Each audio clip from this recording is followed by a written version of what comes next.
தெய்வத்தமிழ்.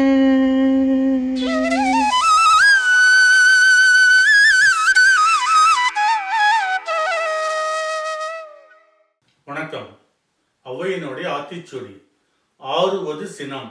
ஔவை பார்த்தீங்கன்னா ஆத்திச்சூடியில் பெரும்பாலும் 2 சீர் சொல்லியிருப்பாங்க ஆத்திச்சூடியில், இல்லைன்னா 3 சீர்.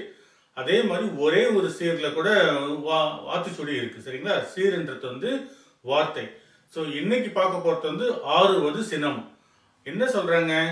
ஆற்றப்படுவது சினம். சினத்தை குறைச்சிக்கோன்னு சொல்கிறாங்க இன்டைரக்டா. ஆனால் வள்ளுவர் என்ன செய்கிறாரு? வெகுளாமைங்கிற அதிகாரத்தில் சினம் என்னென்ன செய்யும் அப்படிங்கிறத சொல்கிறாரு. சரிங்களா?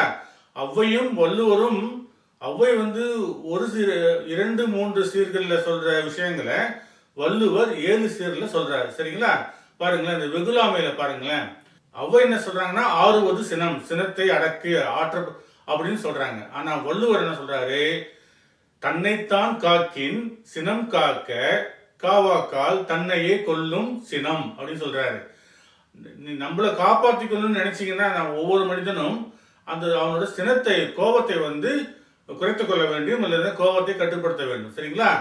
அது மட்டும் கிடையாது, தன்னை மட்டும் அது அழிக்காது. என்ன பண்ணுமா? சினம் என்னும் சேர்ந்தாரை கொல்லி இனம் என்னும் ஏம புனையை சுடும். சினம் நம்மளை மட்டும் அது பாதிக்காது, நம்மையும் நம்மை சார்ந்தவர்களையும் நம்ம நட்பையும் புகழையும் அழிக்கக்கூடிய பெரும் நெருப்புன்னு சொல்றாரு. சரிங்களா? ஸோ ஔவையினுடைய ஆத்திச்சூடியை சொல்லும் பொழுது நாம் வள்ளுவனை துணைக்கு எடுத்து அவர் என்ன அவருக்கு ஔவை ஆத்திச்சூடியை சுருக்கமாக சொல்லிடுறாங்க இல்லையா, 2 சீர்ல. ஆனா வள்ளுவர் 7 சீர்ல ஔவை சொன்னதை கேட்கலன்னா என்னென்னலாம் நடக்குங்கிறது வள்ளுவர் சொல்றார். சரிங்களா? அதனால நம்ம ஆத்திச்சூடியும் படிப்போம், திருவள்ளுவரை துணைக்கு அழைப்போம். சரிங்களா? இன்னைக்கு ஒரு நாள் நம்ம என்ன செய்யலாம்னா, நம்ம காலையிலிருந்து இரவு வரையும் சினம் கொள்ளாமல், யாரிடமும் கோபம் கொள்ளாமல் ஒரு நாள் இருக்க முடியுதான்னு பார்க்கலாமா? நன்றி, வணக்கம். தெய்வத்தமிழ்.